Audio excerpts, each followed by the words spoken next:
यदि दिल में मंजिल पाने की चाह हो तो रास्ते अपने आप ही बन जाते हैं। तो नमस्कार दोस्तों, इसी के साथ एसएससी एकेडमी आप लोगों का स्वागत करती है। जैसा कि आज हम प्रतिशत त्रुटि का न्यूमेरिकल देखने जा रहे हैं और वे न्यूमेरिकल देखेंगे जो पेपर में आए हैं, कुछ जेई में आए हैं, कुछ नीट में भी आए हैं। ठीक, हम लोग न्यूमेरिकल देखने जा रहे हैं। जैसा कि पहला जो न्यूमेरिकल है वह क्या दिया गया है कि एक घन की भुजा नापने में, एक घन की भुजा मापने में 2% की त्रुटि होती है। कितने परसेंट की त्रुटि होती है? 2% की त्रुटि होती है। तो पूछ रहा है कि घन के आयतन नापने में कितने परसेंट की त्रुटि, यानी घन की भुजा नापने में 2% की त्रुटि होती है, तो आयतन नापने में कितने परसेंट की त्रुटि होगी यह हमसे पूछ रहा है। यदि हम कहें घन की भुजा को हम किससे डिनोट करते हैं तो ए से, और आयतन को किससे डिनोट करते हैं तो वॉल्यूम वी से। तो यानी दिया क्या है, अगर पहले सवाल में कहें तो पहले सवाल में जो दिया है कि भुजा मापने में कितने परसेंट की त्रुटि होती है, 2% की। तो पहले प्रतिशत लिखा कैसा जाता है, डेल्टा ए अपान ए, मतलब ए में जो त्रुटि हो रही है, और कैसी त्रुटि, प्रतिशत त्रुटि, वह कितने प्रतिशत की हो रही है, सवाल में दिया है वह कितने प्रतिशत की हो रही है, तो वह 2% की हो रही है। देखिए ध्यान से कि भुजा मापने में 2% की त्रुटि हो रही है। तो यानी भुजा मतलब ए में प्रतिशत त्रुटि कितने परसेंट की, 2% की। तो हमसे पूछ क्या रहा है, तो आयतन नापने में कितने परसेंट की त्रुटि होगी। तो आयतन मतलब वॉल्यूम वी, यानी वी में कितनी त्रुटि होगी, V upon delta V multiply of 100 equal to how much, इतना ही है। अगर हम कहें कि आप लोग हम कहें कि क्षेत्रफल को प्रतिशत त्रुटि में लिखिए, पहले लिखना सीख लीजिए, क्षेत्रफल को प्रतिशत त्रुटि में लिखिए, तो डेल्टा ए अपान ए गुणे 100, इसमें ए क्या है, क्षेत्रफल है। ठीक, यदि हम कहें वेग को प्रतिशत त्रुटि में लिखिए, लिखने तरीका समझिए, तो कैसे लिखेंगे, वेग को v को 20% करते हैं, डेल्टा v अपान v गुणे 100। यदि हम कहें कि घनत्व को d से प्रतिशत करते हैं, उसे प्रतिशत त्रुटि में लिए, तब कैसे लिखेंगे, डेल्टा d अपान d गुणे 100। मतलब अगर किसी को प्रतिशत त्रुटि में लिखना है तो ये लिखने का तरीका होता है, ये लिखने का तरीका होता है। ठीक, पहले निरपेक्ष त्रुटि लिखते हैं, फिर वास्तविक मान, फिर मल्टीप्लाई ऑफ 100 कर देते हैं। यही प्रतिशत त्रुटि लिखने का क्या होता है, तरीका। चलो एक तो हम पूछ रहे हैं, आप लोग बताइए, यदि हम ये कहें कि भैया स्पीड को प्रतिशत त्रुटि के रूप में लिखिए, बताइए स्पीड को, तो आप कहेंगे कैसे, डेल्टा यस अपान यस गुणे 100, ऐसे प्रतिशत त्रुटि में लिखा जाता है। यानी किसी को प्रतिशत त्रुटि में लिखना है तो लिखने तरीका होता है डेल्टा के साथ वही ऊपर, फिर नीचे वास्तविक मान, फिर गुणे 100 इक्वल टू 30। सवाल में कहा कि क्या कहा है कि एक घन की भुजा, भुजा मतलब ए, मापने में 2% की त्रुटि होती है। यानी दिया का क्या है, दिया है हमारा क्या, तो दिया है कि डेल्टा ए अपान ए गुणे 100 इक्वल टू 2%। तो हमसे पूछ क्या रहा है, तो आयतन नापने में कितने परसेंट की त्रुटि होगी, तो पूछ क्या रहा है, डेल्टा v अपान v गुणे 100 कितना होगा। तो सबसे पहले हमें घन के आयतन का फार्मूला याद होना चाहिए। कितना होता है घन का आयतन, बताइए। तो घन का आयतन बराबर होता है, घन का आयतन बराबर क्या होता है, घन का आयतन तो क्या होता है, भुजा क्यूब। घन का आयतन क्या होता है, भुजा क्यूब। यदि हम इसको सिंबल से नोट करें तो हम लिख सकते हैं v आयतन बराबर भुजा को a से तो a, यानी v इक्वल टू a। चाहे a लिखिए तो हिंदी में इसका निरूपण किया गया है, आयतन को 20% करते हैं और भुजा को a से इसका 3। अब हम लोग इसको प्रतिशत त्रुटि बदल रहे हैं। प्रतिशत त्रुटि में कैसे बदलेंगे, डेल्टा v अपान v गुणे 100, इसको प्रतिशत त्रुटि बदल रहे हैं। ये जो पावर होती है, जो घात होती है, वह आगे आ जाती है जब प्रतिशत त्रुटि में बदला जाता है। तो ये घात जो है कहाँ आएगी, आगे आ जाएगी, कितना हो जाएगा, 3 डेल्टा ए अपान ए गुणे 100। अब का करब इम घप दिना रख ले रखा 3 गुणे एकर मान डेल्टा ए अपान ए गुणे 100 बराबर कितना परसेंट दिया है 2%। तो यहाँ पर कितना रख देंगे 2%। तो ये किसका मान है डेल्टा वी अपान वी गुणे 100 का। तो हम दोनों का गुणा कर देंगे कितना आ जाएगा डेल्टा वी अपान वी गुणे 100 बराबर कितना परसेंट तो 6%। यानी हम कह सकते हैं आयतन नापने में कितने परसेंट की त्रुटि होगी तो आयतन नापने में 6% की त्रुटि होगी। ठीक, अगर नहीं समझ में आया है तो दूसरा वाला न्यूमेरिकल देखिए समझ में आ जाएगा। दूसरा वाला न्यूमेरिकल देखिए, ये तो पहला हो गया। यदि हम कहें दूसरा न्यूमेरिकल क्या कह रहा है कि कोई पिंड है ना, किसी पिंड के द्रव्यमान को इसमें कहते हैं मास, और बेग को v मापने में क्रमशः 5% और 2% की त्रुटि होती है। मतलब द्रव्यमान मापने में कितने परसेंट की त्रुटि हो रही है 5% की, और बेग नापने में कितने परसेंट की त्रुटि हो रही है 2%। जैसे हम कहें राम श्याम को 5 रुपया 8 रुपया देना है, तो पहले जो है उसको पहला वाला रुपया देंगे, दूसरा जो है दूसरा वाला रुपया देंगे। वैसे बेग को 5% की त्रुटि द्रव्यमान में 5% की त्रुटि हो रही है और बेग में 2% की त्रुटि हो रही है। पहले हम द्रव्यमान को प्रतिशत में बदलेंगे, कैसे लिखेंगे प्रतिशत त्रुटि के रूप में। दिया है, ए भी दिया है, ध्यान देखिए दिया है, क्या दिया है कि द्रव्यमान मापने में 5% त्रुटि। इसमें कैसे लिखेंगे द्रव्यमान को क्या कहते हैं डेल्टा यम अपान यम गुणे 100।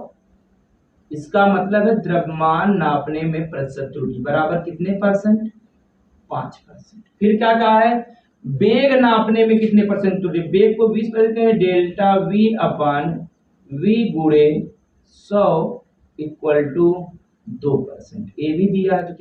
तो हमसे यह पूछ रहा है कि गतिज ऊर्जा मापने में कितने परसेंट की त्रुटि होगी, गतिज ऊर्जा मापने में कितने परसेंट त्रुटि होगी।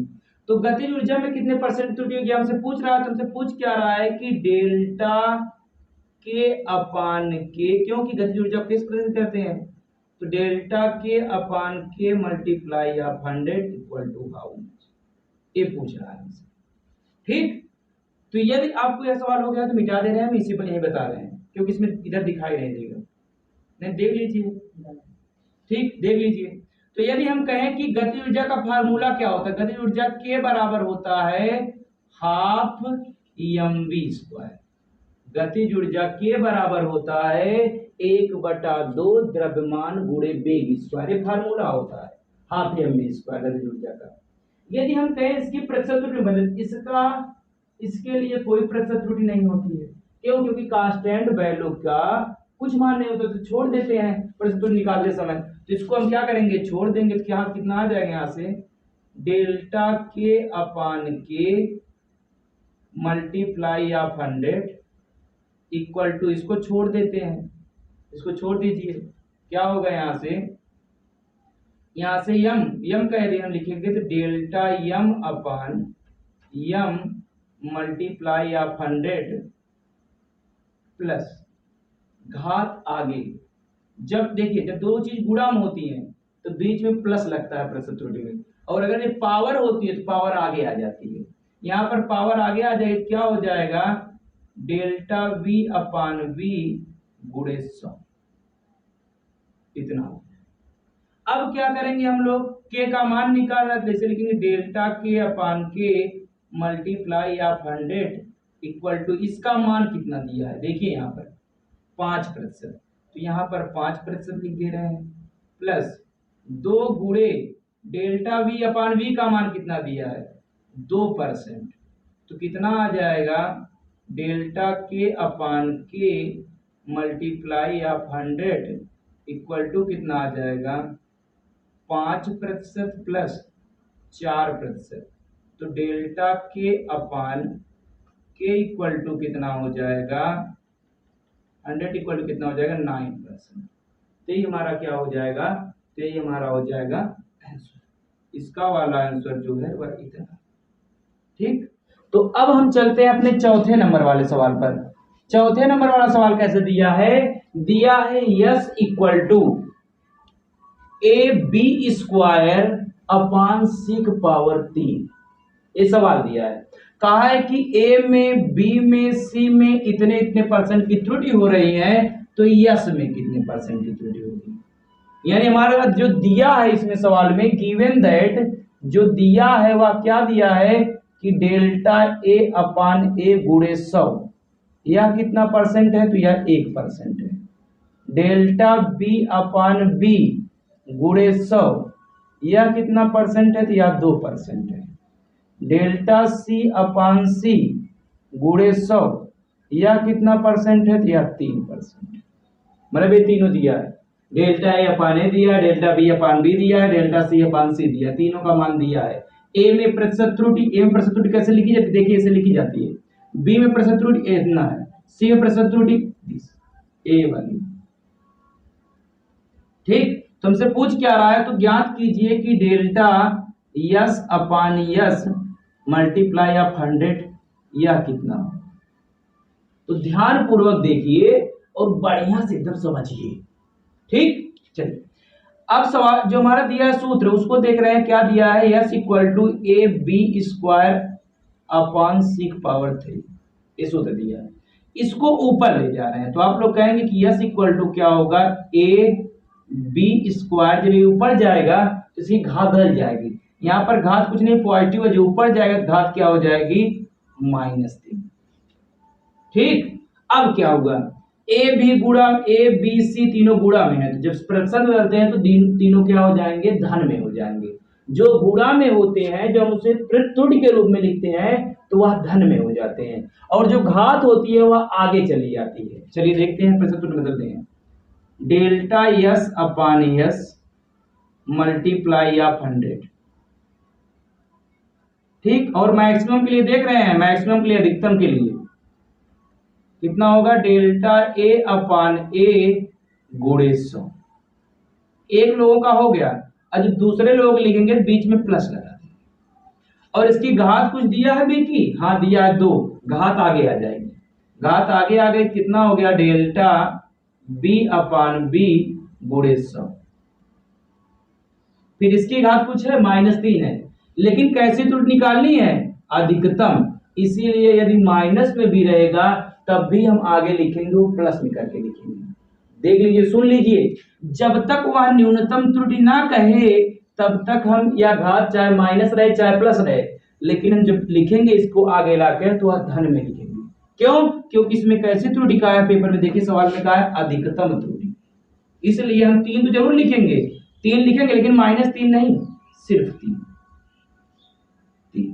और इसके बाद क्या हो जाएगा, डेल्टा सी अपान सी गुणे 100। हमने सबको प्रतिशत त्रुटि में बदल दिया। इसके बाद क्या होगा, इसका मान दिया है 1% प्लस 2 गुणे इसका मान दिया है कितना, 2% प्लस 3 गुणे इसका मान कितना दिया है, 3%। सबको रख देंगे, कितना आ जाएगा, 1% प्लस 4% प्लस 9%, कितना हो जाएगा, 14%। यानी हम कहें कि जो यस में त्रुटि हुई है अधिकतम, वह कितना है, 14%। ठीक, तो इस टाइप के सवाल किताब में बहुत सारे मिल जाएंगे। हम लोग क्या करेंगे, पहले ऊपर ले जाएंगे, जो अंश में हर में रहेगा, जो हर में रहेगा उसको ऊपर ले जाएंगे, अगर पॉजिटिव होगा निगेटिव हो जाएगा, निगेटिव रहेगा पॉजिटिव हो जाएगा। इसके बाद क्या कर लेंगे, सिमिलर वैसे रूल लगाएंगे जो पढ़े हैं और आ जाएगा। ठीक, अब एक होमवर्क दे रहे हैं, आप लोग इसका प्रयास करके कमेंट के माध्यम से आंसर से बताएंगे, हमें दे रहे हैं। सवाल नंबर 1 5वां आप लोगों का होमवर्क है, कल इसके बाद तब हम पुनः इस पे सवाल बताएंगे। लिख लीजिए homework, P equal to A cube B square बटे सी, और कितना दिया है, ए बी सी में क्रमशः 1% 2% की त्रुटि होती है, ए बी तथा सी में क्रमशः कितने कितने परसेंट त्रुटि हो रही है, क्रमशः 1%, 2%, 1%, 2% तथा 3%।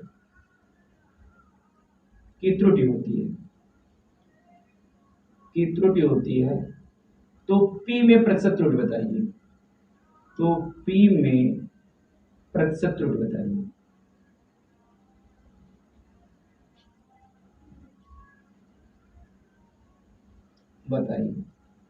तो P में प्रतिशत त्रुटि बताइए। ठीक, P में कितने परसेंट त्रुटि होगी आप लोग इसको कमेंट के माध्यम से बताएंगे। और यदि फिजिक्स, केमिस्ट्री, मैथ कि आपके कोई भी क्वेश्चन, कोई भी डाउट हो तो कमेंट के माध्यम से बताइए, उसका जवाब चाहे जहां से दिया जाएगा। ठीक, तो धन्यवाद।